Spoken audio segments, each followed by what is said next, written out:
As vilãs são personagens que amamos odiar na televisão brasileira. Afinal, como falar de novelas sem lembrar delas? Suas presenças marcantes, seus planos cheios de falta de pudor e seus figurinos implacáveis. Quem ousaria esquecer a elegância enigmática de Odete Roitman, o magnetismo de Perpétua ou a ambição sem limites da inesquecível Carminha?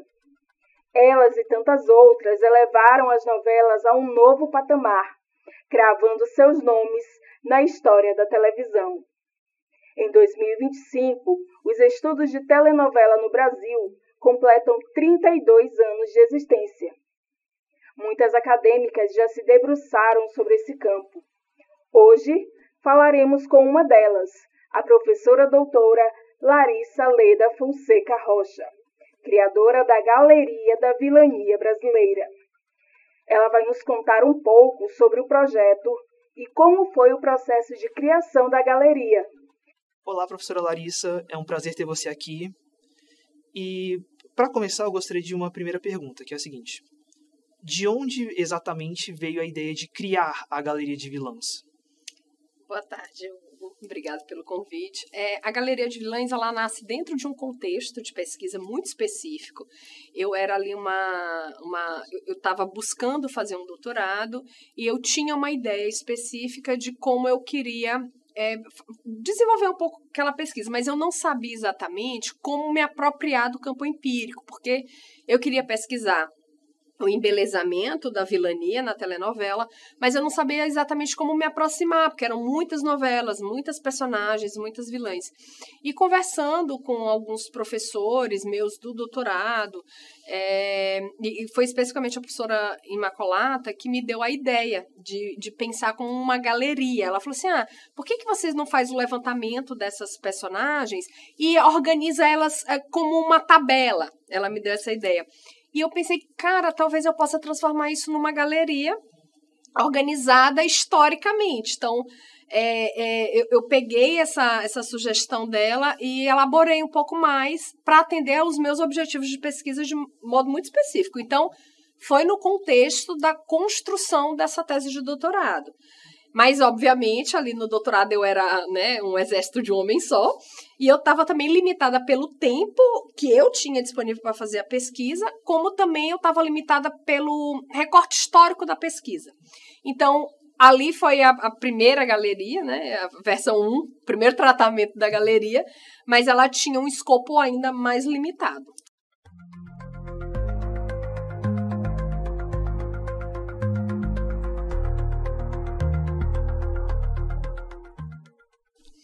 No seu doutorado você coloca lá vilãs de novelas das 9.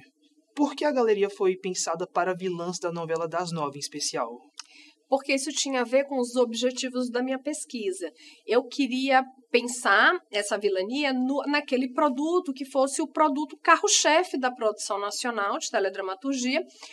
E as novelas, elas têm características específicas de acordo com o horário delas, né? E a telenovela das 9, ela é aquela telenovela que ela produz uma narrativa que mimetiza muito a vida vivida. Então, ela é como uma crônica da vida vivida. E eu tinha interesse nesse elemento específico. Além disso, é a novela com maior índice de audiência, a novela com maior investimento publicitário, é a novela que é o carro-chefe da produção. Então, assim, os maiores esforços de produção artística, dos esforços de produção da indústria ali, da produção de telenovela, estariam focados nessa novela das 9. Então, foi uma decisão mesmo bastante pensada para poder atender aos meus objetivos de pesquisa ali naquele momento. Certo.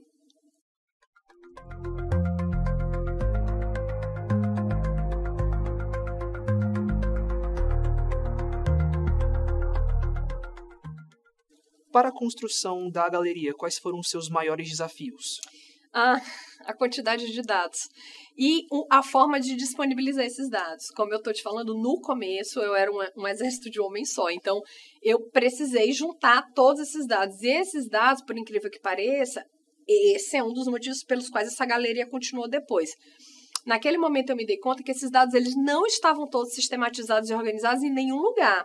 Nem no site da Globo, nem no site da Memória Globo, nem em arquivos especializados de pessoas que cuidam, né, da memória desses dados, nem em sites de fãs. Então, foi um trabalho assim, que eu precisei ir peneirando as fontes, inclusive as que fossem confiáveis, porque como a telenovela tem muito essa coisa do fã tentar interagir com o conteúdo, acontece muito de pessoas que não são pesquisadores coletarem esses dados, e nem sempre esses dados estão coletados com o rigor acadêmico que a gente precisa para um levantamento empírico de uma pesquisa, né? Então, esse foi uma dificuldade grande, a quantidade de dados, o espalhamento desses dados nas suas fontes, né, de origem, assim, onde eles estavam guardados, e depois pegar tudo isso e organizar na tabela de um modo que aqueles dados fossem significativos e representativos do objeto que eu estava trabalhando. Mas eu gastei um bocado de noites em claro, tentando levantar esses dados e organizar eles e checar duplamente, triplamente esses dados. Porque, por exemplo, te dar um exemplo, eu pegava uma novela que dizia assim, essa novela teve 121 capítulos. Ou, novela não tem 121 capítulos, mas vamos lá. Essa novela teve 181 capítulos. Aí em outra fonte dizia 178. Em outra dizia 183. Quem é que está com a razão? Né? Então, esse foi um problema, porque se eu pensar na rigorosidade que é necessária para o levantamento de um dado científico, eu não posso ter um dado que em um lugar me diz 180, outro me diz 170, outro me diz 190, entende? Então, essa foi uma outra grande dificuldade.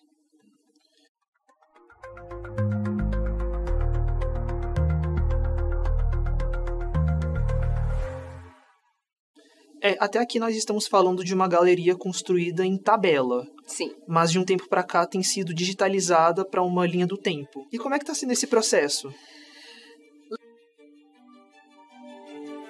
É o seguinte, a tabela ela foi inicialmente pensada e também a gente tem que pensar o tempo histórico em que ela foi feita inicialmente, 2015.